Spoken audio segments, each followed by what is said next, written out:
Hey everybody, welcome to episode 8 of Geekoholics Anonymous. My name is Rico and I'm here with my co-host, Dane Cody. We do a podcast every week on games, TV, movies, whatever the hell we feel like talking about. Usually we start our show with what you been playing. And I'm just going to pass off the mic to Dane. Oh, all right. Well, I've been playing, I know we've talked about it a bit. And the only reason I brought it back up is I've been playing a bunch of Marvel Heroes again. And I know everybody that listens to this podcast is going like, oh, seriously, dude, you talk about this all the fucking time. Maybe we should send them a medal or a prize like most talked about game on our show. Yeah, no doubt. The reason I bring it up actually this week is because I actually got a bunch of friends, like 4 of us played it this weekend. On Saturday night, we streamed it and, oh, nice. Yeah, and I actually got my wife playing it, which it was, I know, she doesn't generally play PC games. She does enjoy her Skylanders on the PS4 and stuff, but this was her first foray into PC gaming. And I mean, it was interesting. It was a little bit of a learning curve for her, I think, but it was good. She really enjoyed it. I think she wants to play some more.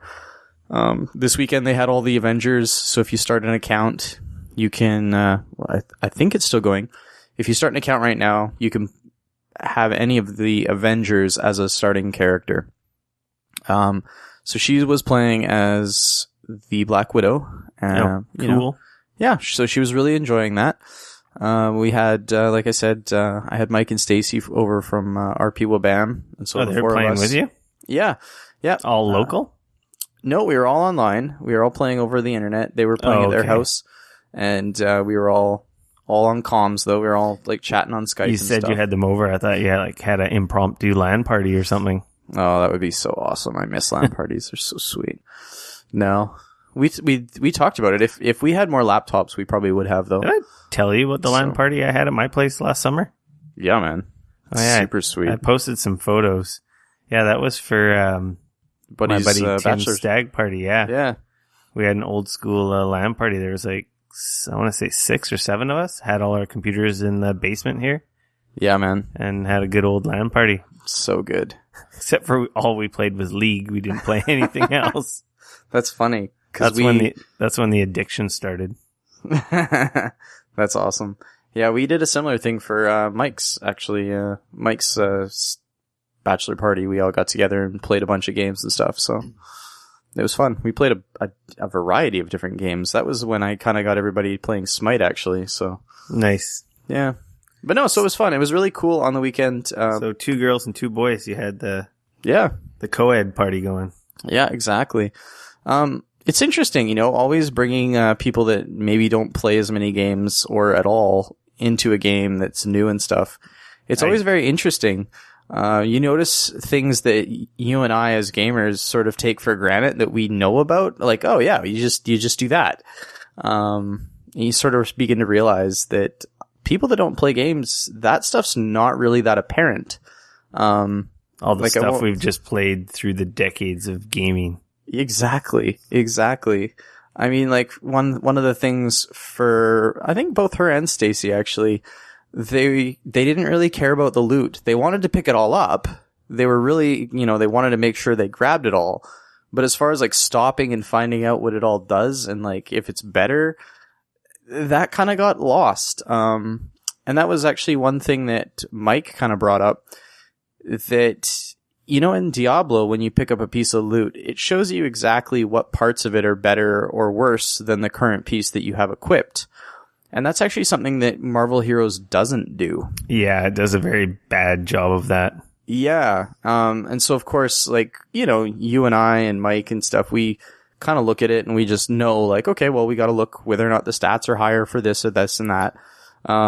But to the girls, it was definitely not as apparent. And, there was a few times where, I wandered over to find out sort of, hey, how's it going over here, hun? And my wife was like, well, I got all this stuff, but I don't really know what I'm supposed to do with a bunch of it, and you're like, Okay, so you're going through like, you can throw that away because you don't even have that character. You don't need that. Okay, we'll get rid of that. Like, it's okay. That's kind of junk. And it was interesting. It's always very unique playing a new game with somebody who either has never played or doesn't really play games.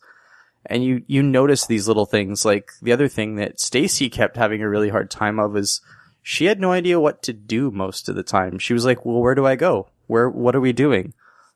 And I was like, well, if you hit tab, it'll show sort of like in the general direction of where, the main objective is supposed to be. But she seemed to forget that quite often and generally get lost. So there was more than a few times where I had to like, okay, I gotta go get Stacy and gotta go find Stacy. She's all stuck in the corner staring at a wall. No. She was usually running around to the other side of the map. She'd gotten killing a bunch of things and blowing up some stuff. And, we're like, hey, Stace, where are you? She's like, I don't know. I'm over here. And, we're like, well, you're supposed to be on the other side of the map. Oh, okay. So. I assume you started all new characters?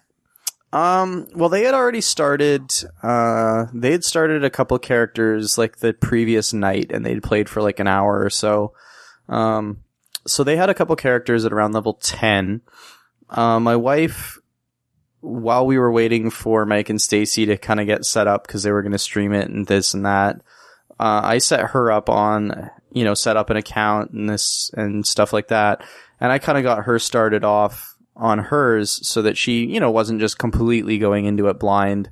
So, I kind of sat down and sort of coached her through the first, few levels and stuff. So by the time, I got around to jumping on, I think everybody was right around level 10 or a little bit past that. So I just jumped onto my X23 character that I had that was sitting, I think when we started at like level 13. So, and then when I think after we were done, what was I sitting at? I think I'm at like level 18 or 19 on that character now. So. Oh, wow. Yeah, I think I'm at 18 or 19 now. You guys must have played for a while. Yeah, we played for a few hours. I think it was like 2.5 hours or so. So, we finished, I think it was we got up to chapter 3 that I think we finished. So, yeah. But it was a lot of fun. It was a great time. Which actually brings me to one other thing that I hadn't realized. Steam made a very interesting change to their rules recently, which initially when I kind of heard about it, I didn't really think much of it. But now that I've actually been affected by it, it really sucks ass. What happened? Well, what they've done is that if you create a new Steam account, you essentially can't do anything except buy a game or play a game. You can't message other players. You can't add friends. You can't be added to other people's friends lists. Yeah. None of that stuff you can do unless you either buy a game for real money. So, of course, we were playing Marvel Heroes, so it's a free-to-play game.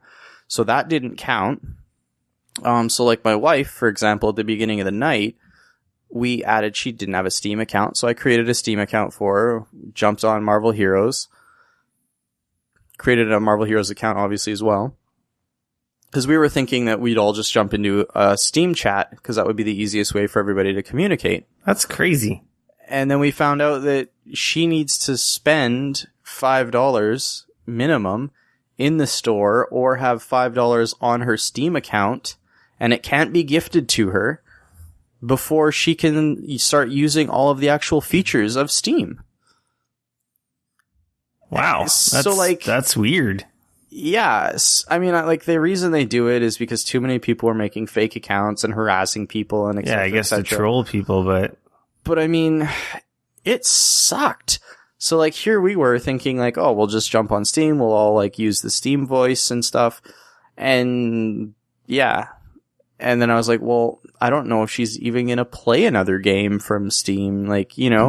So do I really want to, attach a credit card and everything else to her account? And it's just a huge hassle now. I was really disappointed. Very, very I think it was I understand why Steam did it, but I still think it was a really short-sighted move on their part. I think they should have invested more money in more moderators and paying people to deal with that shit instead of just making it harder for their customers to utilize the service. You think that they would just allow a new account that was like added to an established account friend list to open it up?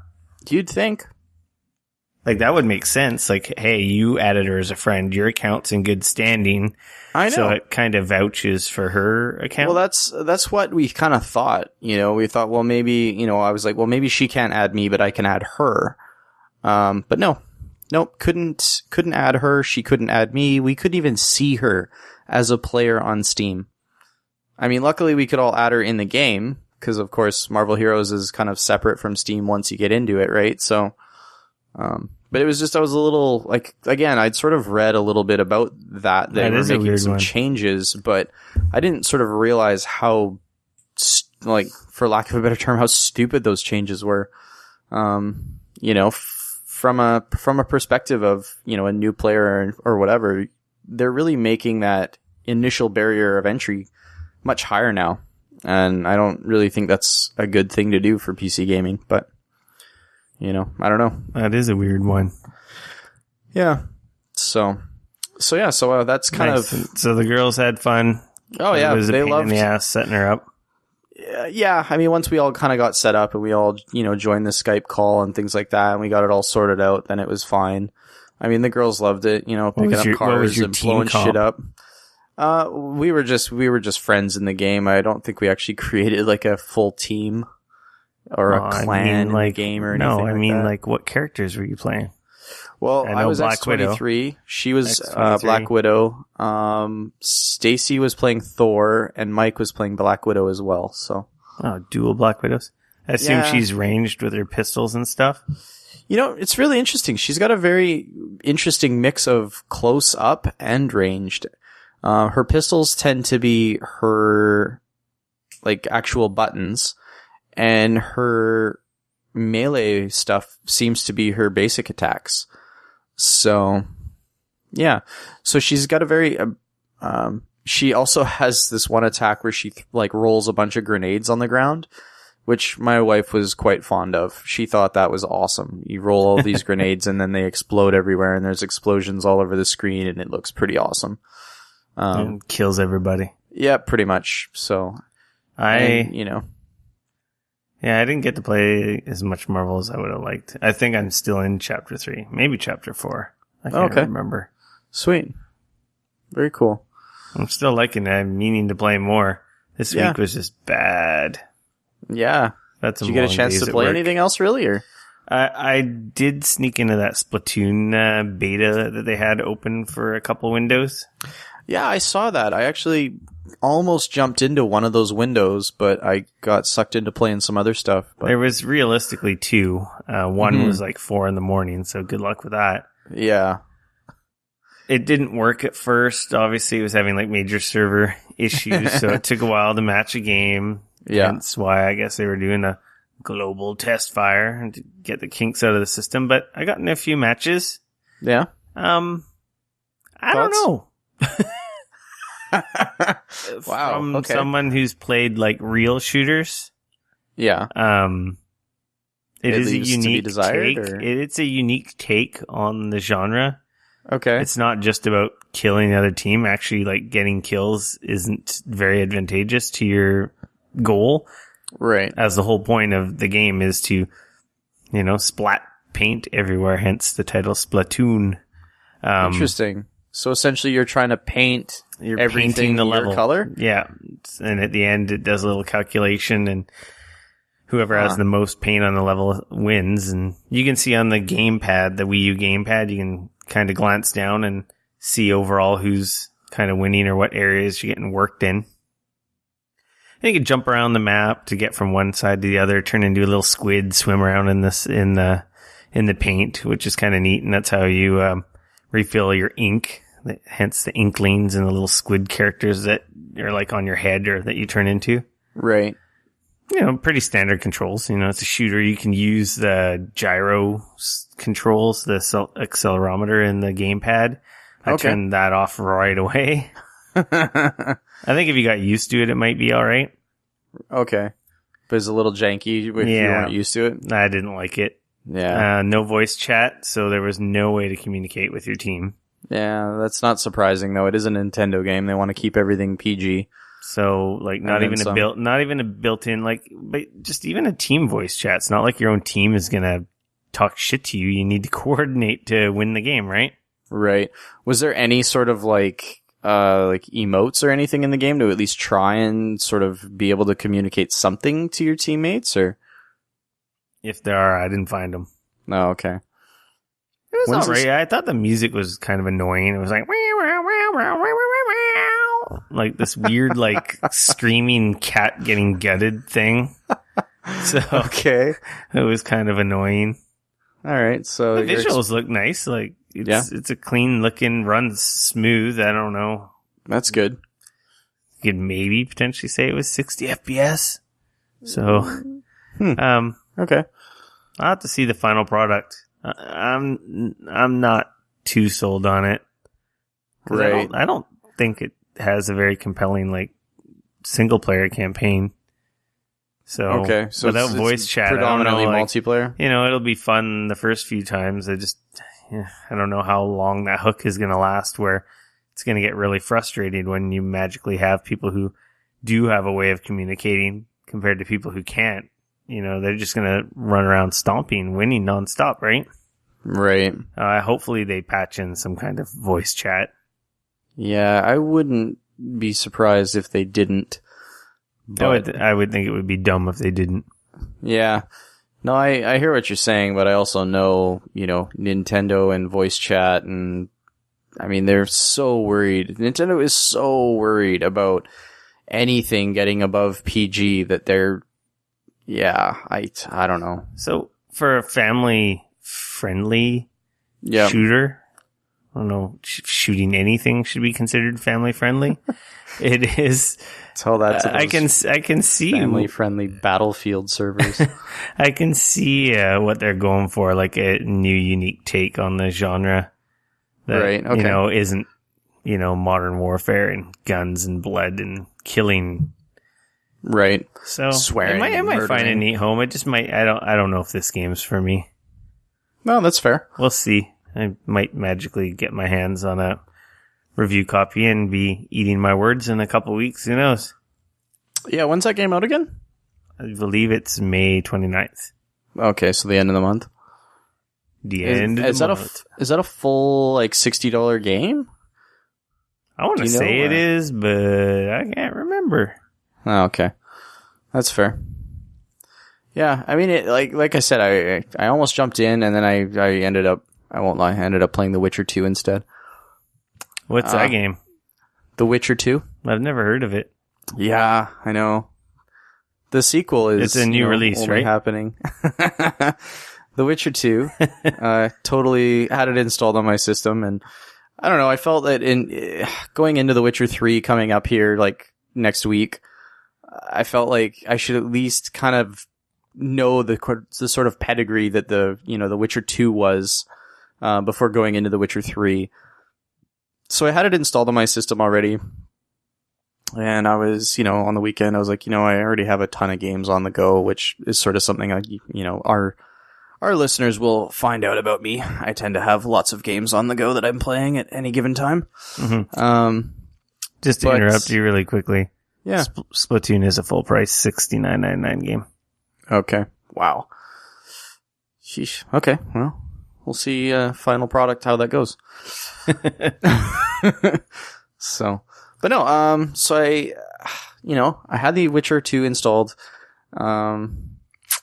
Wow. What a game. I gotta say, I don't know why I didn't play this game sooner.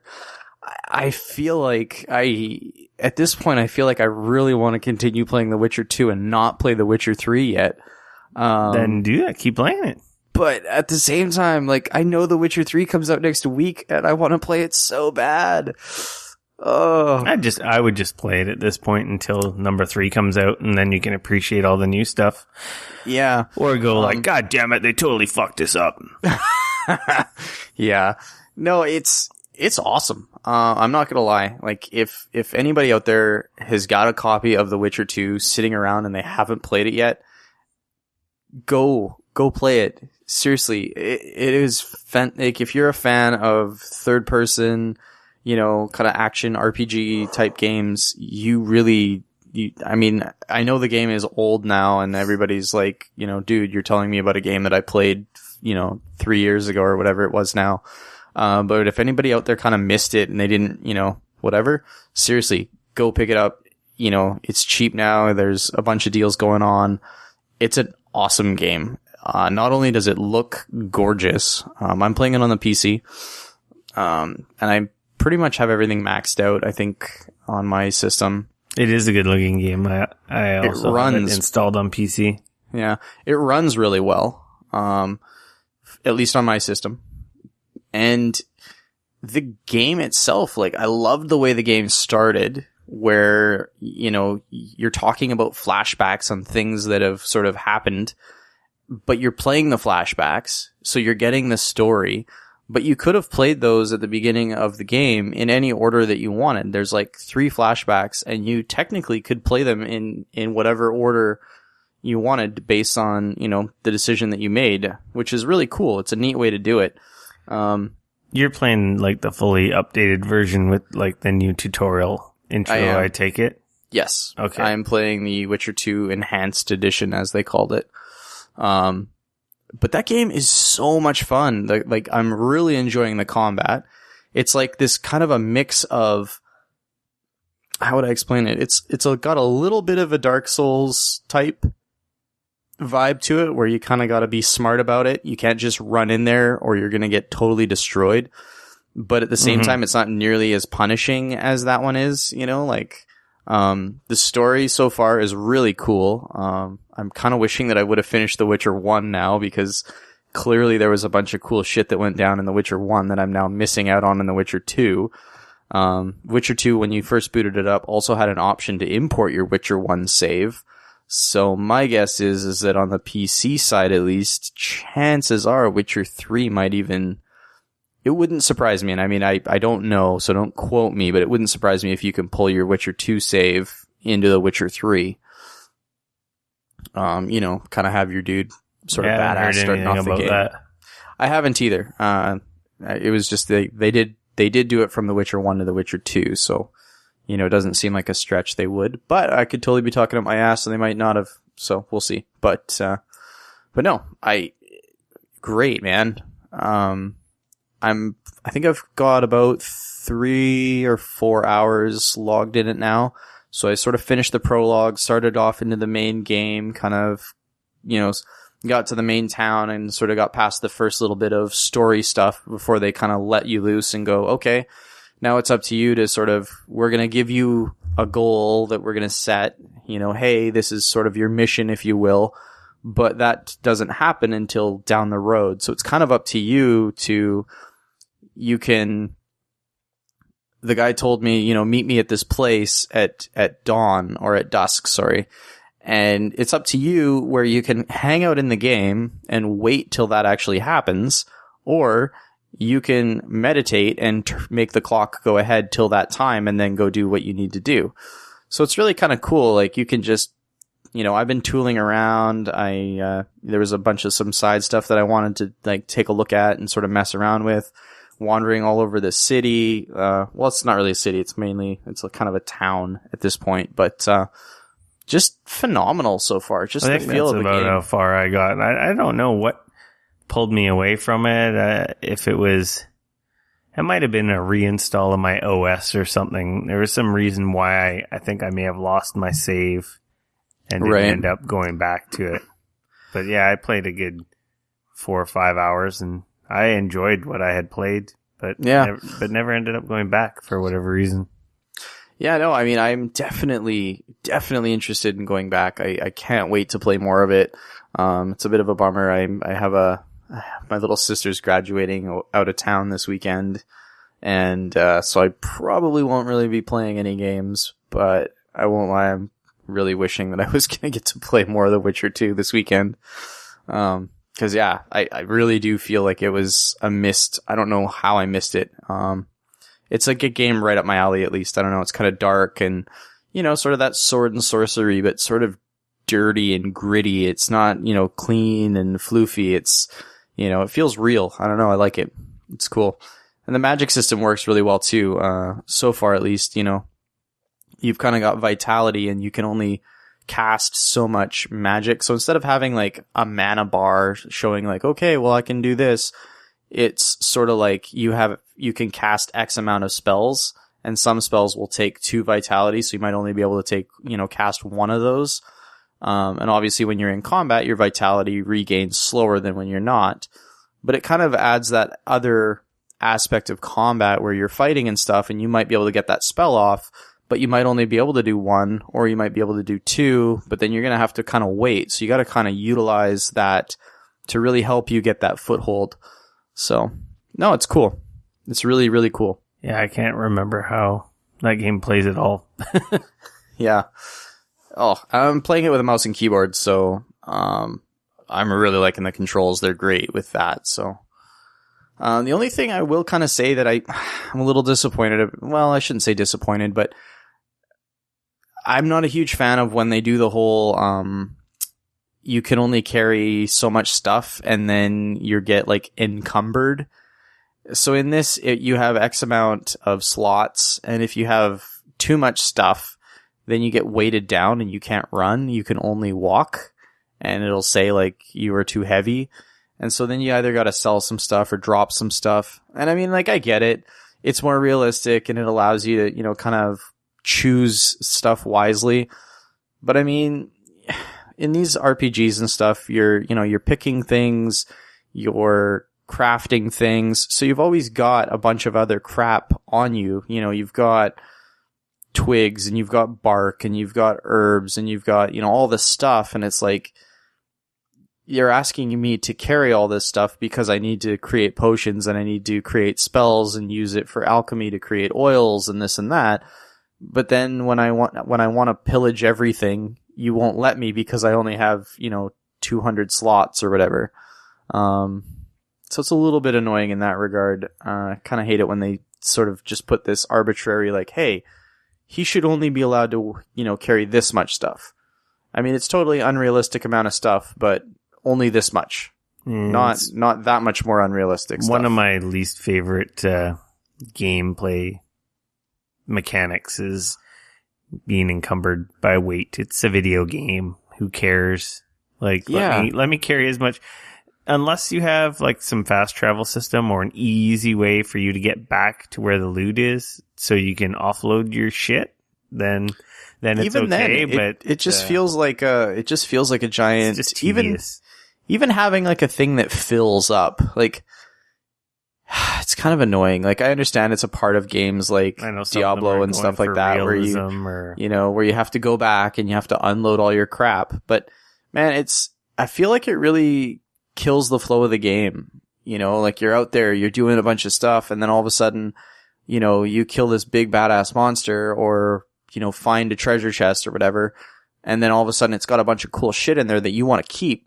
But you can't pick it up. But you either have to offload a bunch of other stuff and then try to come back for it, or, you know what I mean? Or fast travel back to town and sell it all off and then come back to where you're at so that you can pick it up. It's like, why do that? I think Torchlight, I don't know, had the best solution to this problem. Send your pet back to town to sell all your shit. Load up your pet with a bunch of loot and send them back to sell it all, and you never run out of room, and you never really have to go back to town. Except for after maybe a major boss fight too. Yep. I agree. That was a really sweet way to go about that. I wish more games would do things like that. That, or give me like a town portal spell it's super easy to use. I mean, that's kind of what Diablo does, I guess, where they can just portal back to town and then head back to where you were. So that's kind of my one only real annoyance so far that I've come up with. I always get scared when I don't pick up stuff in a game like loot. I feel like it's going to disappear. I don't trust it. Like, because some games it does disappear. You don't know. And take it. Well, I mean, in some games you don't know. It might disappear, and then in other ones it might not. So it's like, yeah. So, But anyway, so those were pretty much the only 2 games that I sort of picked up or played this weekend. Yeah, obviously I played some other stuff, but it was all the same stuff I've been playing. More Heroes, more Puzzle Quest. Yeah. I've been meaning to play more Xenoblade. You picked 3DS, that up for your 3DS, right? I just haven't had time. Yeah, fair enough. Heroes and Marvel always screaming my name. Yep, gotta get your dailies in. Yep, get my free loots. Yeah, man. So I guess since we haven't been playing much, I guess we can jump into the news. Talk about some newsy stuff. Yeah, there's been a decent amount of news, I guess. Yeah. Just depends. I mean, some of it we've kind of already talked about a little bit. A couple surprises. Yeah. A couple of new things. I guess, since we're such huge Nintendo fans here, let's start with all this Nintendo news. Yeah, Nintendo. I'm just going to glance over a couple things real quick. They had their financial earnings call, I believe, last week. Yep. Maybe I think it was maybe the day after we recorded last week. Yeah, it was late last week. So Nintendo turned a profit like the first time in, I want to say 3 years or something. They've been it was losing money for a while. Yeah, it was, you're right, 3 years. And they turned a profit despite missing sales targets of hardware. So I think that was mainly the Wii U hardware targets. The 3DS has been doing all right, but I think they still missed their goals. Not by much, but obviously the Wii U's not selling like hotcakes. Not at all. I was amazed. They released the Wii U full numbers, and they're sitting at just over 10 million Wii U's like sold through. Yeah, PS4s are already doubled that, and then some. In half the time. Yeah, so I mean that doesn't bode well for the Wii U at all. I don't think Nintendo's consoles have been going gangbusters for a while now. It's kind of the little market what are you talking about? The Wii was the winner of the last generation. But before that, sales numbers. Before that, all the other systems were the same thing. They were way behind. And the Wii sold tons of systems, but Nintendo was the only one who profited off that. Like third parties. Nobody else was selling any software. No one else benefited from that. I think the number one title was Wii Sports. Well, of course, it was a pack-in North America. So, whatever. They're making money, obviously, off the backs of their stupid amiibo. So they didn't say they sold 10.5 million. No. But they've shipped 10.5 million stupid little plastic toys. I feel like at the end of that, they should have just been like, suckers. Well, I could see how they're in profitability. Those things must be, I imagine they would be pretty inexpensive to make. I'm sure. Like non-movable figures. They're basically little statues. Yeah, and they have a tiny little NFC chip in them, which does pretty much nothing. So I know that part is very cheap. I'm glad they're turning a profit because obviously they need some money to invest in the NX and their next system. So that's true. I don't want a world without Nintendo, so that's good news. Yep, I agree. The really interesting thing that came out of that as well is Nintendo announced a partnership with the Universal Studios to bring Nintendo attractions to the Universal parks. Which that's awesome. That's pretty cool. I can't remember who I was having this conversation with, whether it be my wife or maybe me and you off mic, but Nintendo is the only other company in the world that has a stable of like loved and known characters like Disney. No one comes close. Nintendo is the only other one out there. Everyone knows Disney characters. Oh, totally. I'd say Nintendo is next in line to that. Most kids know Mario and Luigi, and Bowser and, the Pokemon. Jeez. Oh, yeah. Oh, so many. And Link and Samus and so many Star Fox and Kirby, and I mean the list goes on and on. That's the main reason I'm into the amiibo. 50 some characters throughout Nintendo's history. that I have like a connection to from growing up. So Yeah. No, I mean, that's the main reason I collect them. Yeah, no, that's fair. Amusement park with Nintendo Land sounds pretty rad to me. Man, I mean, Universal's picked up a couple of these like big sort of attachments recently. You know, with the Harry Potter one that they did, now this Nintendo one, that's given us a good reason to go check out Universal Studios, that's for sure. Which I personally have never gone to Universal Studios. Neither of them? No, I didn't. We were just there last year, I want to say, in Orlando. Yep. I like Universal. It's a little more, I don't know, adult orientated, like a little rough around the edges. The rides are a little more extreme than Disney. It's not made for 8-year-olds. It's made for 20-year-olds. It's a little dirtier.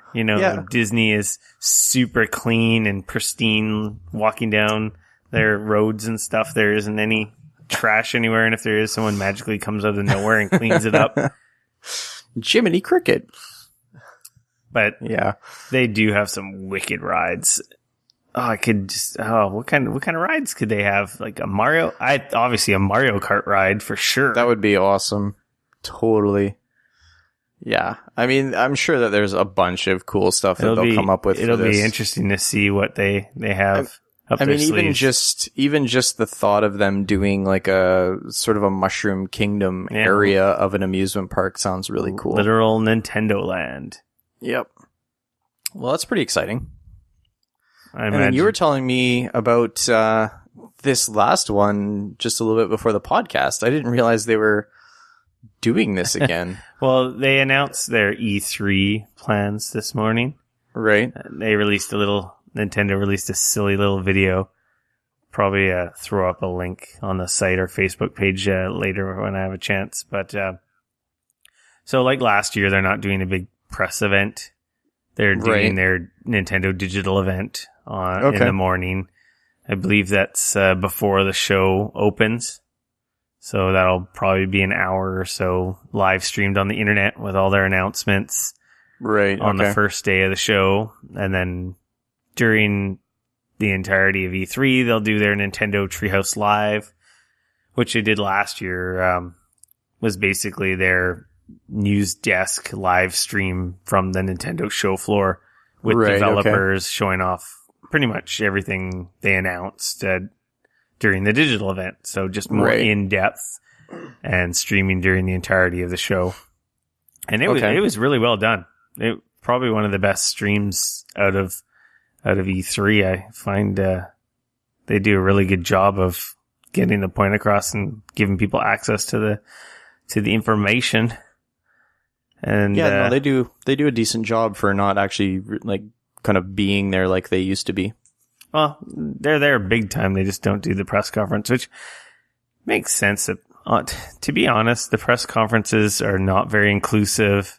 They're a bunch of BS, a bunch of fluff. I've been to a few. They're still awesome. I don't care what anybody says.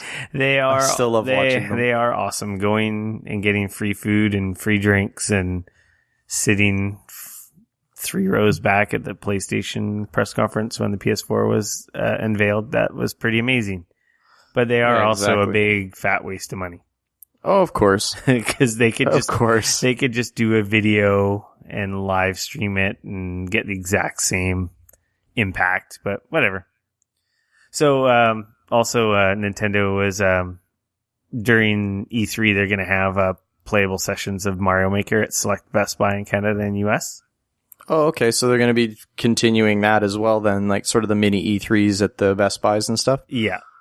Okay, that's kind of cool. And I guess the big surprise thing was that they announced that they're bringing back the Nintendo World Championships. I cannot believe they're doing this. As a side note to this, Fred Savage on Twitter earlier. I saw that. Oh, he's like, so where are these Nintendo Championships being held and how the hell do I get there? So if you're under 20, you have no idea what we're talking about. Exactly. But to hype up the Nintendo World Championships, they had a movie called, I want to say, The Wizard, with Fred it was Savage. called The Wizard back in the early or late 80s, early 90s, when the original NES. Nintendo World Championships for the original Nintendo, they created a movie called The Wizard, and Fred Savage was like the main character whole movie in that movie on the original esports tip, the road to the Nintendo Championship. That was where they unveiled Super Mario Brothers 3 to the world. Yeah, and our precious little minds were blown. Exactly. We saw that you could fly. Whoa. It'll be interesting. There wasn't a lot of detail besides the fact that they're bringing it back, and they'll obviously be announcing more details on their social channels. So it'll be interesting to see who and what it is, who competes, or how you get there. Keep our eyes and ears open for more details. Maybe I will be at E3 after all. Competing. Nintendo World Championships, here I come. Yeah. Well, I think it's neat, if nothing more than to sort of tug on the heartstrings of the people that remember that. It was pretty cool. Well, they had the big Smash Brothers thing last year, so right. Since it's out, I guess they can't really do that again. Yeah, I guess so. Do something new. Maybe, who knows what surprise new game is going to be unveiled. It must be around something. It would make sense. I hope so. So, well, that's pretty cool. I think that was more or less the big Nintendo news this week. Mm-hmm. Yeah. I guess, in Kickstarter news. Yeah. We may have been, I don't think we were talking about this, but anyway, Bloodstained Ritual of the Night is a new Kickstarter from one of the original creators of the Castlevania two-dimensional franchise and all Symphony of the Night, all the 3D or the DS classics, and I want to say, there was all DS. He started the whole thing. DS. He was I'm trying to remember the guy's name now. He was really infamous because he used to show up at the press conference with a whip and everything. It's Igarashi. Yeah, Igarashi. There you go. And yeah, he came on board for the 3DS games, the DS games. And totally, sort of revitalized the whole Castlevania series. They had sort of fallen by the wayside up until then, and he really revitalized them and brought them sort of back, and they, became relevant again.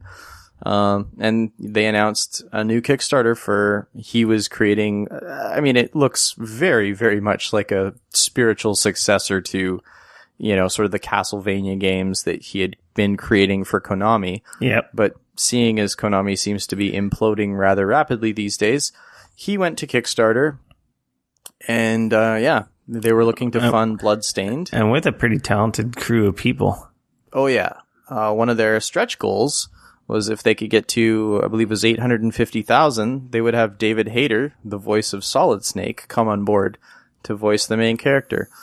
Well, which they sort of blew out of the water by the looks of things. As it sits right now, they're sitting at 1.8 million plus funded. So... It looks like it's going to get funded. Yeah, it's coming. So he was saying that they didn't need to go to Kickstarter. They already had funding. Mm-hmm. This was to show that there was an interest for this type of game to lock in that funding. Yeah. I believe they're publishing it themselves, but obviously they must have some investors on their end. Oh, I'm like, sure. Hey, if you can prove people want this, we'll give you whatever. Yeah, there might have been a clause in there. Yeah, like you said, if you can show that, more people want this, then, we'll give you more money or something like that, right? So yeah, with almost 24,000 backers, they're almost at $2 million. So there's definitely an interest. And that's the cool thing about Kickstarter. 23,000, if I was to release a game as a big publisher, 23,000 is a failure. That's a flop. Yes. That's not depending obviously on how much you spent on the game, but for all intensive purposes, yeah, that's a flop. But when you have a dedicated fan base and they have their expenses in check and with designing these games for these goals, they can make a profitable and successful project out of these Kickstarters. So this is really cool because I've wanted one of these games for years. I don't think I have them all. They're sitting on the shelf behind me, and there hasn't been one in years because I guess Konami's like, oh, they don't sell enough. It's got to be Metal Gear 20 million copies, and they just want to make ridiculous money. They don't want just making a few 100,000 or a few millions not good enough. I think the problem with the last one was I think it was a great game, but it didn't do nearly as well as the other ones. And it looks like, I don't know if that was the last game that they had for a contract for that developer, and then he walked away, or what happened there. But I just know that he left Konami, so they didn't really have anybody to do it, was part of it as well, I think. And I think that, yeah. But then they also did the Castlevania games with the 3D ones for the PS3 and the Xbox 360, which I know we sort of touched on those before.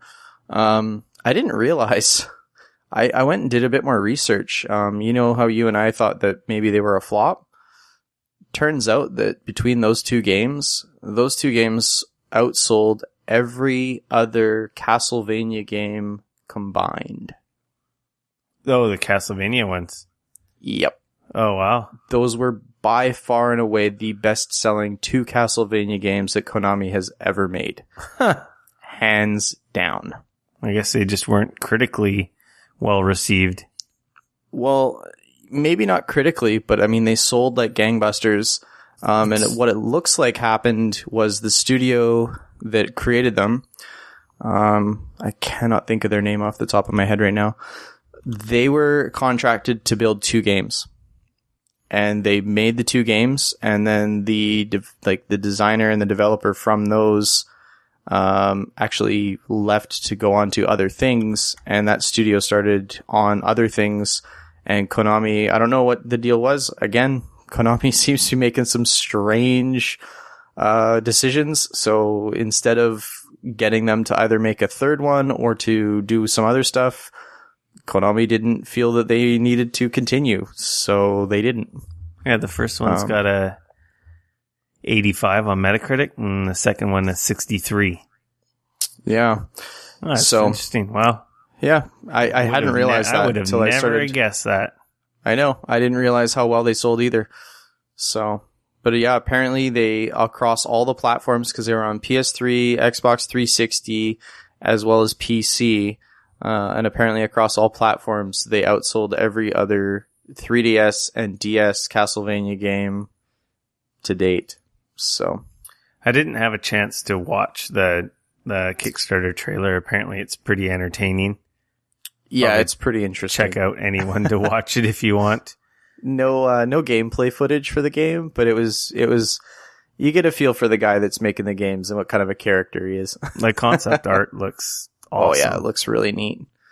I mean, it really is a Castlevania game with a different name. Yeah. And it really looks like the homage to it, like hardcore. But it looks awesome. This makes me want to play Symphony of the Night. Oh, yes. I think I might have to. Totally. I have it on my Vita, so. Oh. I think I still have that on my PS3, actually. I might have to do that. Yeah, there's a lot of talented people involved. I'm glad that it's funded, because I wanted one of these games. I was hoping it would be a lot sooner than 2 years from now, though. Yeah, they have said that they're shooting for, what was it, June? March 2017. So, yeah. So, I mean, that's a ways off, but you know what? At least they're being realistic about it. Yeah, and, you know. They're in like mega alpha. I don't even think they're alpha yet. They're pre-alpha. Yeah, they must have something operating, but yeah, they've got a ways to go. Oh, yeah. So yeah, 2 years on a 2D game sounds pretty reasonable. Yeah. That's awesome. So, that makes me excited. That's good news. Yeah, very cool stuff. I'll be very, very, I'll be following that one along. I don't know see this Sorry. No, go ahead. I didn't see this next part of news. Oh. I didn't have a chance to check it out. Yeah. It's even on our site. Jeez. I know. You posted a story on it. So Ark Survival Evolved was that's a game that's sort of been announced before, coming to PC and such, but this week it got announced for the Sony and the Xbox platform as well. But what was so neat about it is that it's actually the first Project Morpheus game that's been announced. So they are working with Sony to create a Project Morpheus version of the game, which obviously will be coming sometime next year. It's kind of interesting because it is going to be released on the PC. It is also going to be on the Xbox One and the PS4. They have not said whether or not on the PC if they're going to be creating Oculus or any other VR support for that platform. But they did announce with Sony that it's going to be Project Morpheus. So we'll see how that goes. It actually is going into open access on Steam soon. So that'll be kind of interesting. It seems like it's a very weird sort of cross where it's one of these games where you play as a character who wakes up on this island, but on this, you wake up on a beach on this island and there's freaking dinosaurs and other shit running around, and you sort of have to figure out how to survive. You have to create like tools, and you can like build shelters and all that kind of stuff. I'm watching the trailer as you speak about it. Yeah. And it looks really interesting. You can also like tame some of the dinosaurs and you can ride them, things like that. So I'll be very interested to find out sort of, I was really hoping we weren't going to be seeing sort of the shoehorning current games into the, the VR type stuff. Mm-hmm. I was really hoping that we were just going to start seeing like specific games for the VR. But, obviously it's too early to tell, and I haven't had any hands on, so I can't really say that, this is a bad thing or not. So yeah, check out the trailer on the site if you have a chance. It really looks like Jurassic Park, the survival game. Yeah, kind of like, it's really interesting. It's multiplayer. I can see these guys are running around with a bunch of people. Yes. So I don't know if it's going to be like massively multiplayer, or if there's going to be a limit, or how they're going to work that. They haven't really said yet. Survival server limit thing. Yeah. You can play together and you could probably kill each other too, I'm going to guess. Oh, yeah. It wouldn't surprise me. I mean, it's very interesting looking. Like I said, yeah. Like Rick said, check out the trailer if you have a chance. Fighting the dinosaur right now. Oh, and he's hacking him up. Oh, there's a little house. Because that's the other thing too, is there seems to be definitely sort of some building and construction aspect to it. Yeah. And obviously you're going to have to go out and kill dinosaurs to get hides and like, that kind of hunting aspect of things as well. Also looks like you can tame dinosaurs and ride them. Yep. It looks very really interesting. It looks neat. Yeah. Yeah, check out the trailer. Like I said, I'm watching it right now as we speak. Definitely looks like something new I've never played before. Yeah. No, at least it is very new. Very unique. And like I said, it is going into early access in June for the PC. So, I mean, you could get very early sort of look at that game if you're interested. So yeah, that's kind of what I got about that. Well, I'm glad they're announcing some games for Morpheus. I know. That's good. Like I said, I'm telling you, some of that. I'm telling you, E3 is going to have a crap ton of VR. That's one of my predictions, but I think that's a pretty easy one to make. Yeah. It would have to. If this stuff, like I said, if this stuff doesn't have any presence at E3, then I would say VR is in trouble. I agree. So, and I mean, I think the other giant chunk of news is The Witcher 3, got sent out to a few select, all the major, media outlets. The big few outlets that actually, apparently, the PR guy for The Witcher 3 was saying that the only copies that he was able to send out were for people who had developer versions of the consoles. And that's why the reviews hadn't been sent out to other people like us, because we don't have, $20,000 dev kits. Is that how much a PS4 dev kit is? They're really expensive. Yeah. So those reviews have come out now, and they are stunningly good. I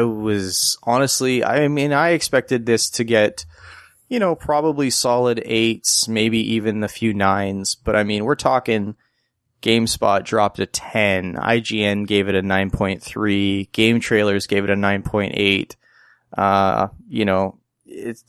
it goes on and on like that. PlayStation gave it a 92 out of 100. Kotaku, they don't do scores, but they say either yes or no. They said hell yes. Mm-hmm. Everywhere that's got their hands on it so far is really been amazed with it.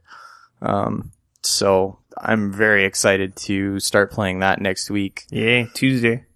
Yeah, I know. I wish it was sooner though. I've already preloaded mine. It's sitting on my hard drive. Just let me play it already. It has a Metacritic right now of 92. Yeah. That's pretty good. So that game sort of dropped on everybody, and I think we thought it was going to be good, but yeah, there was no doubt. But apparently it's better than we thought. It was just a matter of whether it was going to launch broken or not. Oh, I'm sure there'll be some jank. I've heard a few people have some complaints, but that could be their systems.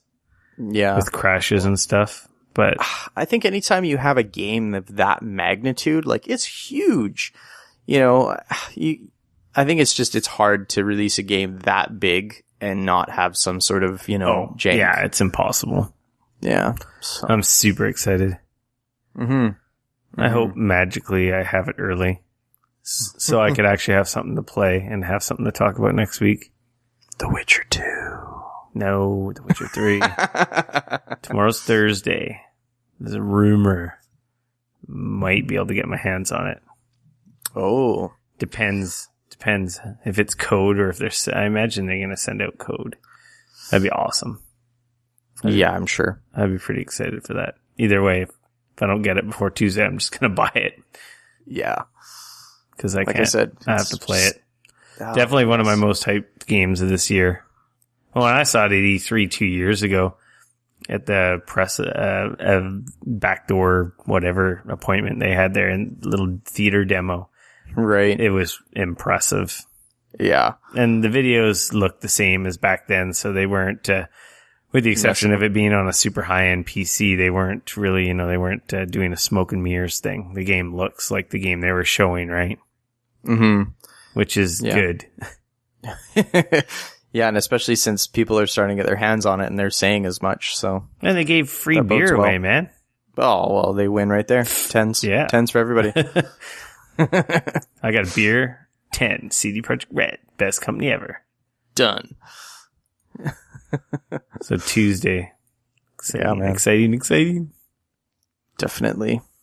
Very, very stoked about that. So, I guess this next news piece, Assassin's Creed Syndicate, was announced and demoed, and the release date was also announced October 23rd.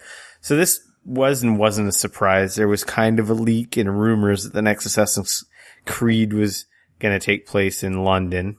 What are you talking about? Like 3 podcasts ago, we talked about that. It wasn't kind of a leak. It was a leak. Yeah, but I think it was actually leaked last year, wasn't it? There was a few fleeting, or maybe December, corners of the web late last year. Yeah, but I mean, it had a real leak, like, I don't know, about a month ago. I mean, it leaked hard. I mean, even the name leaked. Oh no, it had a different name. It was going by Victory. Oh, right. Okay, sorry, you're right. The Assassin's Creed Victory was the, like... Unless Victory's something different, but... Oh god, who knows? Victory in England sounds like it can go hand in hand. I mean, maybe that's next spring's Assassin's Creed game. I don't know. What are they releasing now? Like 2, 3 a year? Something like that. So London, England. Yeah, like mid-1800s. I think the video they showed, they were saying it was like 1860 something. So kind of that Penny Dreadful era London, if anybody's out there watching that right now. So good. Bowler hats and machetes. Yep. Yeah, It's looking very interesting. I feel like watching the trailer, of course, is your typical Assassin's Creed smoke and mirrors.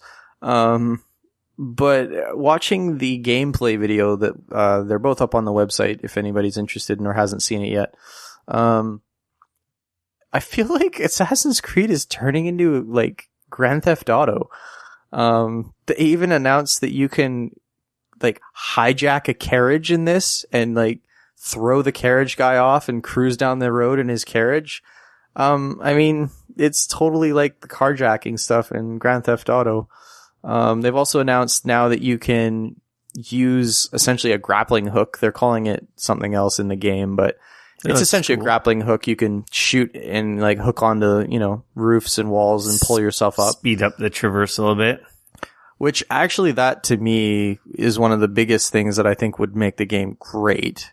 That actually was one of the things that they've announced that I'm actually kind of excited about, because that seems like it would be a lot of fun just to be able to traverse so much easier. I mean, could you imagine an Assassin's Creed where you can actually like run around kind of almost like Titanfall style, like run across like, I feel like that's kind of what they wanted to do, but they've never quite been able to do it, This is the most closest to modern time that we've gotten in Assassin's Creed. Yeah, this is true. So definitely there's a lot of technology that some of the other eras did not have. Industrial Revolution. Yeah, that's all happening. England. They've already announced that Charles Darwin and who's the other big guy? I can't remember now, but they're going to be sort of part of the story in this. So I'm surprised they don't have Nikola Tesla happening in it. He seems to be in everything these days. He's on the other side of town in the order. Yeah, fair enough. Yeah, it's actually funny. The trailer looks good. The trailers to these things always look fabulous, but it's such a controlled message, right? Oh, they totally. show you the best parts, all choreographed, and everything looks amazing. Yeah, but I won't lie. The fighting looks very brutal. I wish you could play visceral. As the Assassin's Creed games are, right? I mean, they're all stab the guy in the neck, the blood splurts everywhere, he dies, you move on to the next guy. It looks like in this one you're gonna have. I think I saw on his arm he has like a little sort of like a Derringer sort of slit up his sleeve so you can shoot a dude now at close range. So that'll be kind of interesting. It's Darwin and Dickens. Ah, Darwin and Dickens. Bloody Dickens. It's got like a turf, like gang war kind of mechanic by the looks of it. You are working to free the different boroughs. Yeah, and then they sort of become part of your gang, but they sort of protect you and stuff almost, I guess. So, yeah, I'm super skeptical. I watched the gameplay video, of course, and I've played every Assassin's Creed, so I could spot some of the jankiness that's still been there since the first one, so I'm super hesitant. Yeah. And this will be the first one that I don't pre-order. Good for you. We'll wait and see. I'll let someone else bite the bullet for me, and then of course if I hear it's good, I'll pick it up. I like the Assassin's Creed games, but I'm not going to blindly just buy them because of the marketing hype.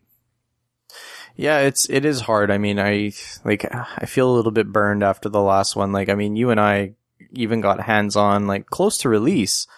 And I mean, it was so cool, and I was so excited about it. And then it came out, and yeah, it was just not a good game. It'd be interesting to go back to that with all the patches and fixes and see how much. Yeah, you know what? Changed. That's actually very true. I mean, I wouldn't be the right person to do that because I didn't play it at release. But I have it on Xbox One. I think I think that game deserves for me to go back and play it. Not right now, probably a little later in the summer when there's a lull again. Yeah. I think I will write that down as on my to-do list. Fair enough.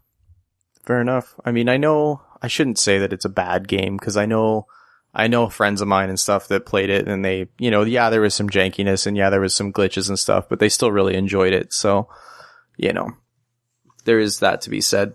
But yeah. So new Assassin's Creed surprise. Yeah, exactly. Oh wait, no one was surprised. Who was surprised? Nobody. There'll be another one next year. And the year after that. I hate these yearly release cycles. It's like that surprise Call of Duty launch or announcement last week. You mean the not so surprising Call of Duty launch? Mm-hmm. What's going to be next week's surprise launch? Or pushback.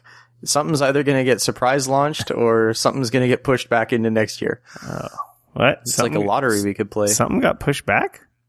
No. What? What got pushed back? Well, Ubisoft announced they were pushing back The Division. What? Yep, that was supposed to be coming out this fall, and they decided that they were going to push it back to next spring. That must be because Assassin's Creed Syndicate is so good that they had to push back The Division. I have a sneaky suspicion it's because they want a little more time in the oven, but I suspect that they also... they haven't officially announced anything yet, but there's rumor going around that they're probably going to do like a beta type thing of some sort to make sure that they're not releasing a game with bugs. So it looks like they're probably going to be doing kind of like a, send it out there, try and get a bunch of people to play it, kind of like Destiny did beforehand, and just, get a bit of feedback and stuff like that, and hopefully try and make the game a little better and a little more polished before it comes out. That's good. So I'm hoping that rumor comes true, because that I think would be really, really solid. I hope they don't fuck it up. That game looks awesome. Well, when I went to E3, I got a demo of The Division, and it looked wicked. Now, if they can deliver what they showed, that game is going to kick ass. Like multiplayer kind of MMO RPG third person shooter. Yes, please. Yeah. I'll be very, very curious to see what the end game looks like, because everything I've seen about The Division makes me giddy like a little schoolgirl. But the problem that of course, the other side of that is, as a, somebody who's played games for as long as we have, and, somebody who's a little closer to the games like we are, I can't help but feel like everything I've seen so far, that game is not going to play anything like that. Like, everything I've seen just screams, this that you're watching works amazing in a controlled environment where, we have 4 players on the server and this is what we're doing. Now, how is this going to play when we have, hundreds of players on the server or 1,000 players on the server? Is it going to be the same experience? How is it going to play under those types of conditions? And I'm very, very curious to find out sort of what kind of game it actually is. Because if it's an MMO, is that everybody going to be running around doing that type of stuff all the time? Or is it going to be instanced, kind of more like Destiny, where you can get a bunch of people together? It looks instanced. I think it's going to be kind of like the Destiny gameplay with your hub areas.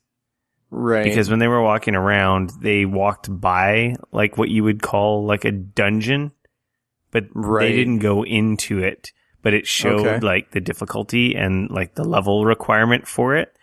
So it must be instanced, which you would go in with your party of friends. Otherwise, you were doing missions, almost like the little bounty missions in the open areas of Destiny. It looked very similar to that. Right. So, except for the world was, the area they were playing in looked much larger than, like, say, Earth on Destiny or Mars, like those hub patrol areas. So it looked really impressive. They were roaming around, they were in different parts of the map. They met up. They were fighting random little encounters. And then there was like major encounter that happened at the police station. Right. I can't remember how that played out exactly. Yeah, I remember seeing like a bunch of that in the videos. Yeah, the videos were close to what they showed us. Right. Which was really cool because it was, I don't know if it was on the fly kind of mission how that happened, or if it was like just you were in the area, and that's one of the mission like spawn kind of points. You know, save the police station that's under siege. Okay. It looked awesome. Looked fun too. You know, numbers coming off of guys, so it had the RPG elements. The really cool thing that they showed, and I don't know if this is going to be in the final game, but one of the players was playing on an iPad. Yes, I remember seeing that where they could like come in. They were as doing a support drone. as a drone. Yeah, yeah, on like their iPad. So and stuff. for the friend that you know has the baby crying or is making dinner or doing something else, right? They could earn unlocks and they could kind of get in and experience play a bit. Just controlling a drone, tossing out heals, cover fire and stuff, right? Like that. It looked amazing. There was a lineup. You had to beg to get in. It was super like you had to know a guy that knowed a guy, or just talk to your man at Ubisoft and be like, "Yo, what's up? Yo, let me check your shit out." Stone Chin, what's up, dude? Actually, I didn't meet Stone at that point. He would have been there. I'm pretty sure. Yeah, I'm sure. It was Jay from Montreal. Oh, okay. So from Canada side of Ubisoft. Sweet. He totally hooked me up with that, which was awesome. Yeah. That was one of the coolest things I remember coming out of that E3, how hyped everyone was for. So pushing it back so it works. Yes, please. Yeah, like I said, it's one of those things where I've yet to see a gameplay video of the game that doesn't feel super staged and super careful is the only thing I'm worried about. Mm-hmm. Like I feel like I haven't just seen always showing the best aspects, right? Yeah. I just feel like I haven't I've yet to see sort right? of, this thing, this is how it's actually going to play. Hype engines to commercials to drive the hype engine. Yeah. So I'm super excited about the Division, but I'm also super kind of cautious about the Division. So, but I think that comes close to delivering what they were showing, I think it'll turn out pretty good. Yeah. And I think that giving them an extra 6 months to work on it, I've totally got no problem with that. I want what they showed to come out. So if it ain't ready to come out, don't release it. Absolutely. That's totally my thoughts on that. Because it looks like something new, and it's modern times. It's not a post-apocalyptic, but it kind of is, obviously there's some shit that's gone down. This big virus has basically wiped out a huge percentage of the population. Yeah. And it's a bunch of society systems have fallen apart because just, imagine if half the people on the planet just disappeared today. Shit would get messed up. Yes, it most definitely would get very messed up. Yeah. Yeah. So it's a bummer that it's been pushed back. Oh, but that being said, yeah. And not only that, I think a little more developers and stuff are realizing releasing games and not just in the fall is not a bad thing either. Mm-hmm. It's not just the Christmas season. Mm-hmm. I mean, your game can do very well all year, especially if it gets released kind of during a lull and stuff, right? So we talked about Tony Hawk Pro Skater last week, right? Yeah, we did. The good old Tony Hawk announced. Yeah. Yeah. Yeah. I think there was nothing really other crazy news, I don't think. No. You got this other thing here about the PS4. I hadn't this about was it myself. I just saw this before sitting down to record the podcast. Apparently, hackers, I hear the word is that it happened it's out of Russia, but I think it's gone down south. It seems like the PS4 for the time being may have been cracked and open to piracy. Apparently it involves some kind of hardware device. So of course, there's cracking the system open and connecting a mod chip, I'm going to assume, of some sorts. I don't know if it seems like it's something is connected and then removed, but this device is connected to PS4 and they can side load games onto the hard drive. Oh, interesting. And create I think it must be a hacked like profile. Oh, So okay, that allows them to play those They games. they must have hacked some kind of the DRM locally on the system. Whether those games can be played online, I don't know. Is it something Sony can patch out? I'm pretty sure they probably could. But in Brazil, it seems to be going crazy. It's just hit the scene recently. Right. Gaming is really expensive in Brazil. So it would make sense that something like this would take off somewhere like that.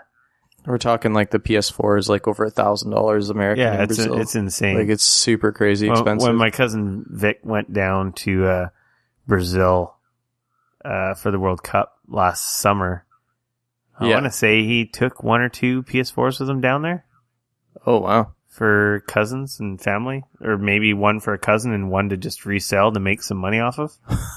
I don't know. I can't remember. I know at least he hooked up one of his cousins because you can't afford one if you're from down there. Yeah, it's the only way you're really getting one is if you got family out of the country. So, or you're very wealthy and doing very, very well. Good news, bad news. I don't know. Hopefully Sony fixes it. Hopefully it doesn't go too crazy. Piracy's not good. No, it's really, really bad for everybody involved, especially in gaming. Because they only have the one source of income in gaming. It sucks that the gaming is so expensive, and I understand some of the people down there just, if they don't do this, they can't play the games, but, at the same time, maybe people like Sony need to get their import game, up and running properly, a little more reasonable for these markets, so it isn't so expensive. And then it's not Sony though. It's apparently there's like an 80% import tax from the government on them. Oh yeah, so it's the corrupt Brazilian government. Okay, sweet. Okay, the gamers are fucked. I'm not saying they're corrupt or anything. It's just there's a very, very high import fee on electronics. I know why. In general. It's because they're supposed to be playing soccer. They're supposed to be playing football. And you don't play the football if you play the video games. So it's the government just helping their people. Yeah. It's fucking terrible. All I know is that it's really, really high though. I just hit my head on my mic. That was probably really loud. Good job. Yes, fucking taxes and governments. Jeez, what a bunch of freaking crooks. Yeah. But unfortunately, it's been like that since the PS2. I mean, the PS2 came out almost 10 years after it came out here, and it was outrageously expensive when it finally did down there. And it's the same problem. It's just it taxes in the government. Taxes in the government. So basically, it's Obama's fault. Thanks, Obama. And on a quick side note, what? Speaking about news. Side note. Yeah, well, side note. You can't veer off the rails. I can totally. I just did. Watch me. I'm going to veer off the rails with my Magma Red PS4 controller coming soon, finally. What? I know. I thought that was supposed to come out last year. Yeah, well, it was supposed to, but it hasn't showed up here yet. How hard is it to make a red controller and release it over here? Like, you'd think it was real difficult the way they've been dragging their ass about it. So the Red DualShock 4 is going to be finally announced, available over here. Of course, they haven't mentioned anything about Canada. They have mentioned the United States. So at the very least, I'll deke across the border and pick one up. But, yeah. So. What? Beta Gears of War footage, Xbox One. Oh, don't be ridiculous. I'm looking at it right now on the internet. No, just because it's on the internet doesn't mean it's real. This is on a YouTube channel. Oh boy, it's got to be real then. Sparkle. I think that's what his name is. Oh no, they're multiplayer Gears of War on Xbox One beta footage. I'm watching it right now. Is that the first one, the redo collection that they're doing? Well, they never said they were doing anything. Well, but it must be. They haven't officially said they're doing anything, but there's been tons of rumors and leaks about this, so it must be. It looks like from number the people one in the know. Looks like the multiplayer from number one from what I'm watching. Okay. So that makes sense, that'll be a big non-surprise at E3. So my guess is that they are going to probably announce this before E3, considering how many leaks there have been. That would be my guess. Gears of War multiplayer was pretty fun. Yeah, it was a lot of fun. I remember playing the first one quite a bit. A lot better than Halo. I never really played a ton of multiplayer like shooters on my consoles. So for me, I dabbled in them a little bit, but if I wanted to play anything serious, it was always on the PC. Mm-hmm. So yeah, I don't know. Mouse and keyboard. So yeah. Okay, well, that's it for news and stuff. Yeah. What do you got on the whatever the hell else you want to talk about section? Well, I don't know. I think you and I were mentioning it earlier. We got the Supergirl trailer dropped earlier tonight. Supergirl. And incredibly long. It's like 6.5 minutes long. Yeah. I couldn't believe it. It was like almost a whole episode.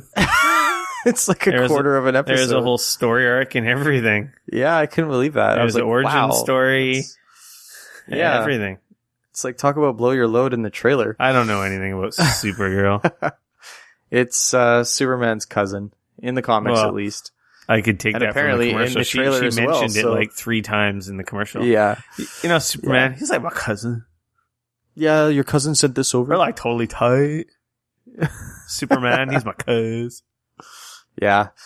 No, I mean, I'm curious. It looks like they're doing a very interesting job. You know, there's a part of me that's wondering, like, what is DC thinking? Like, you've got Marvel over here, and they're tying everything into their cinematic universes. Their TV shows, their movies, everything goes together. I mean, the Avengers had stuff that came about in Daredevil, which I totally finished watching last night. Whoop whoop. Cool.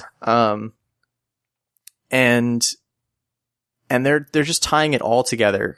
And then I see DC where you've got the Flash and Arrow, which clearly both, you know, they're crossing over all the time. They're clearly shot here in Vancouver, and they're both very closely tied together, which is awesome. I love that they're doing that because it's so cool. But then you've got they're announcing Supergirl. Now, are they going to have anything to do with the Flash and Arrow? I mean, technically they're all the same universe. I can't help but feel like DC's missing out on an opportunity here. Like, why wouldn't you try and do a similar thing and, you know, leverage all of those properties into, you know, some other stuff and actually really kind of expand your universe? And I don't know. That just goes to show that they don't have as, as well established or tight knit a production studio around all their licenses to be able to pull that off. Because that must be a monumental amount of effort to get that done. Yeah, I think a huge part of it has to do with the fact that I think they might have sold the rights to a lot of these kind of before this type of stuff took off. Yeah. You know, like obviously Gotham, that TV show's being made by Fox, and obviously Arrow and The Flash are being made over on, you know, at the CW. So, I mean, clearly those are different universes because, you know, this one was everything on else. CBS, right? I believe Supergirl, is coming to CBS. So CBS has got some deep pockets, I'd assume. Well, it's interesting though, because DC is owned by Universal, so they're a film studio already. Why wouldn't you just, like, do it yourself? I mean, you own TV channels, you own movie studios. Why wouldn't you? I don't know. Like, at least with I was actually kind of talking to my wife about this last night when we finished Daredevil. I was very surprised that Daredevil came out on Netflix and not on ABC. Because, I mean, ABC is owned by Disney. They're an ABC studio. And Disney owns Daredevil because they own Marvel. And I think ultimately it has to do with the fact that they don't think it would fit with ABC's, sort of lineup and stuff. No, I think it was probably too maybe dark, a little too dark and violent. Yeah, for prime and time. They wanted to. Yeah, I think that's probably they what had it a comes vision down to. for that series. It's definitely the darkest Marvel thing. Yes, unless they can somehow pull back, the Punisher and stuff, and pull them back into the universe, which would be awesome. Can you imagine a Punisher TV show on Netflix? Comedy sitcom. God, The punchlines are bullets. Oh, So bad. this isn't Deadpool. I said the Punisher. That would be awesome, though, man. If they pulled the Punisher into Daredevil and stuff, that would be amazing. That would be so freaking season cool. 2 coming next year, so Yeah. So we were talking about Supergirl. Yeah. What'd you think of the trailer? Oh, you want me to go first? Sure. I thought Why that not? this is totally not for me. It looks Really? like a sitcom for girls. I don't think there's anything wrong with that. It was like girly and had like a rom-com kind of feel to it. It was really, I don't know, dorky and silly with really bad acting, it seemed. Huh. I don't know. I was not impressed. Okay. Well, that's fair. But it's a trailer, really right? Felt like it was very. I felt personally that it was quite. It kind of felt truer to form, like Supergirl. See, I know nothing about Supergirl. I don't know. Like, obviously, she's super nerdy and quirky in that trailer, apparently. I kind of like it. I don't know. It's like she is different, and she's kind of embracing it and stuff. And I don't know. I liked it. But it's just weird. I don't know. I thought it was really weird because, like, the whole trailer is like she's just this normal girl, and then it's like, oh, by the way, I have superpowers. I can lift a bus and I can fly. Yes. What? I think. I hope. But Yeah. we'll see. I'll watch it when it comes out. Yeah. It's a trailer. I think it. I mean, I don't know if necessarily you and I are the demographic they were No, I going don't for think with so. this show. I think Supergirl and I don't think there's is anything for- wrong with that, though. No? No, not at all. Absolutely nothing wrong with that. I think it's cool to see them sort of. I'm sure it'll find an audience. You know what? At least for like how silly it kind of seems, that I don't know. I look at like Arrow and Flash, and they like are trying to be super serious, like so serious, but then they like have like bad effects and budget. I don't know. Like I feel that those seem even more silly, even though they're serious. So, Okay. I don't know. I don't know a lot about those shows, but from the bits I've seen, it's just like, ugh. I feel like they're a little cringeworthy. This coming from somebody who hasn't watched any of them. Nope. So you can take his opinion with a grain of salt. Like a freaking box full of salt. Yeah, exactly. I don't know. A huge fan of Arrow and The Flash. They're both great. Yeah. If you're a fan of either of those characters, they're by far and away probably the closest sort of thing they've done from a comic book to a TV show up until probably Daredevil. Yeah, well, they have huge following. That's the thing. That's why They're both great. I had an interest in watching both those shows. So Yep. just to tie this in with what I was saying about them is just after I know people that I know that are huge Arrow and Flash fans said after they watched Daredevil, they kind of can't watch the Flash and Arrow anymore. Because they just feel like it's straight up bad. Yeah, I mean, they're very different. Yeah, I mean, they're obviously different. Yeah. And I mean, yeah, like we're talking very, very high budget for a very short amount of episodes on Daredevil versus, 25 episodes, Oh, that's a on huge those season. types of show, right? So, but Did it say when the Supergirl's coming? Is it this fall? what's that? Did it say when Supergirl's coming? Is it this fall? Yeah, this fall. Okay, there was like silence there. I thought I lost you for a sec. That was really weird. Yeah, there was silence and then you came back and I thought I lost you. Oh, I was talking super far away from my microphone when I asked that question. Stop it. Sorry. Stop doing that. I will stop doing that. Jeez. I'd run around the room while I'm doing this. I get so excited. Sit your ass down. Sit your ass down.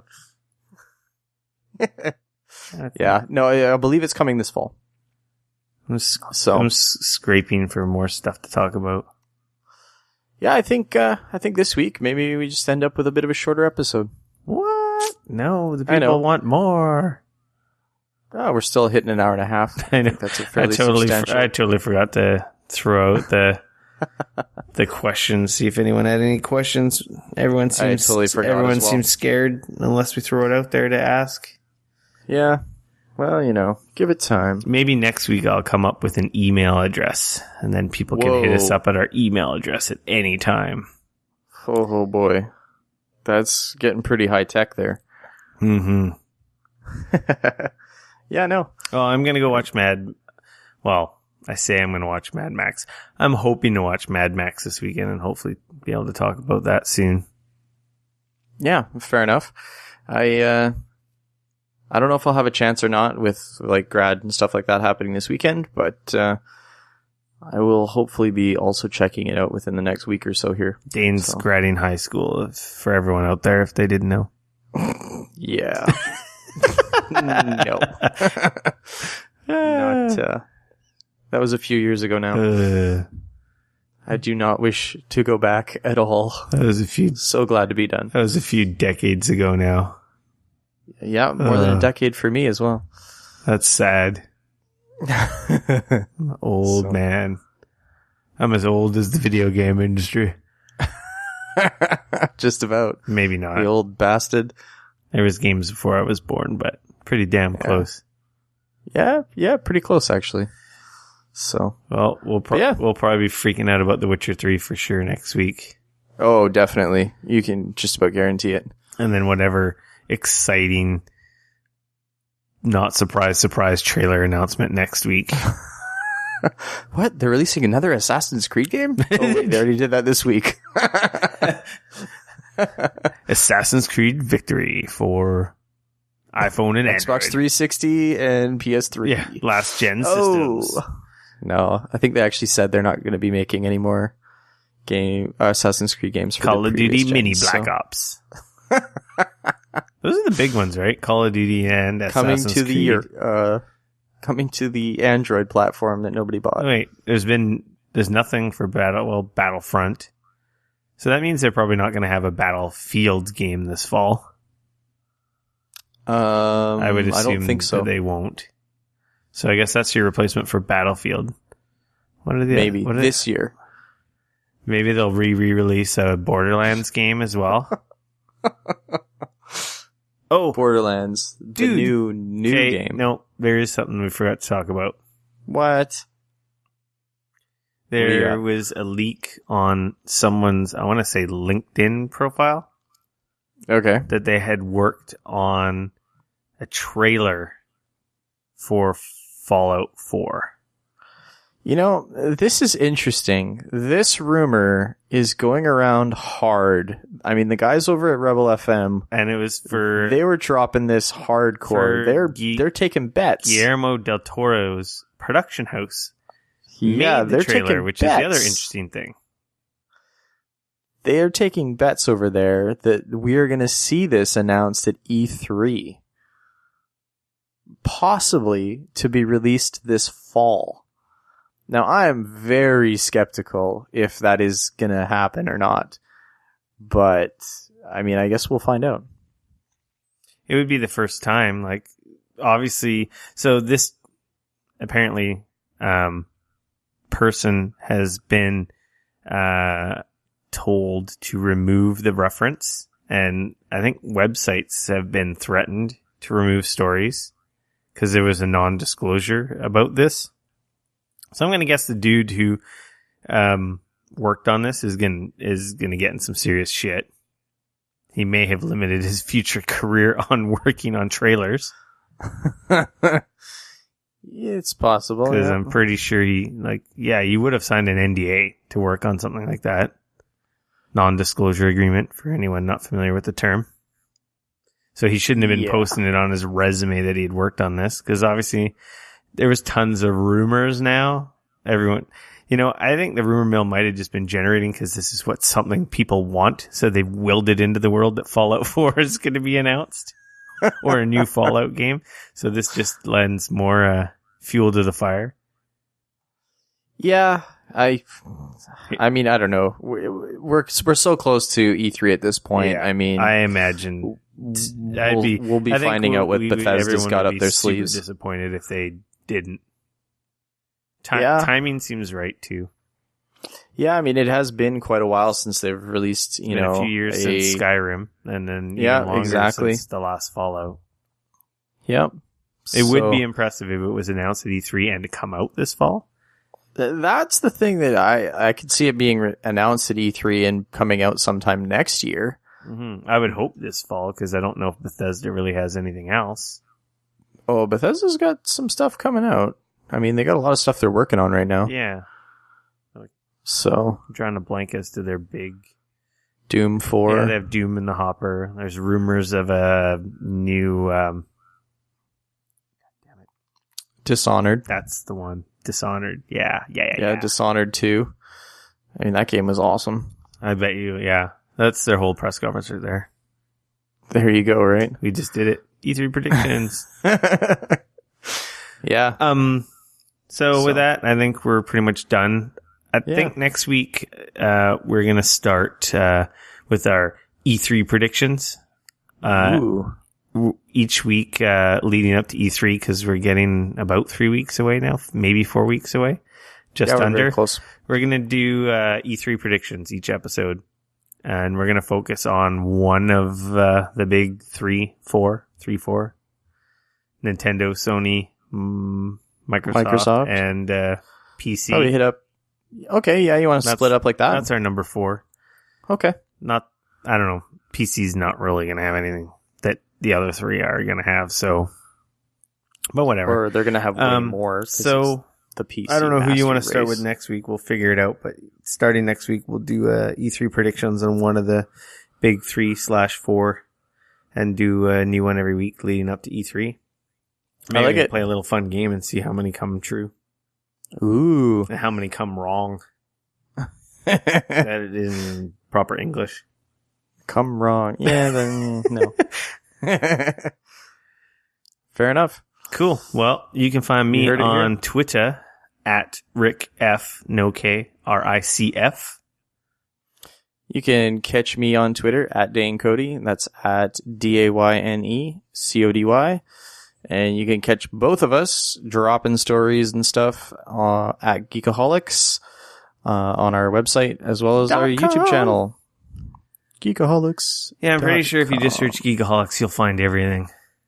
Pretty much. We're the only Geekoholics out there. Yeah, We're the mad Geekoholics. We're the only idiots addicted to this stuff to a sickening level.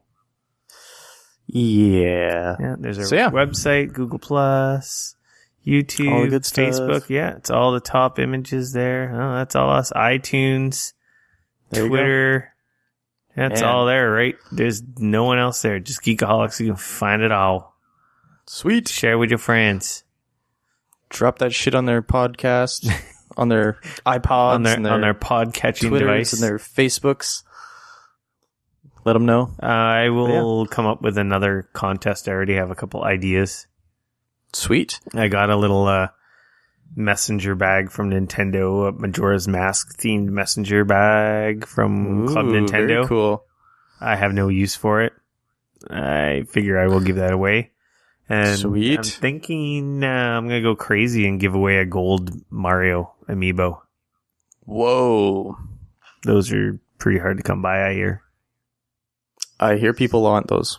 I don't know why, but they do. So I'll try and get those up in the next week or so. Very cool. Sounds like we got some sweet stuff coming So up. yeah, remember, subscribe, like, share, Geekoholics, everything, everywhere. With that, Sounds good. we are out. Peace.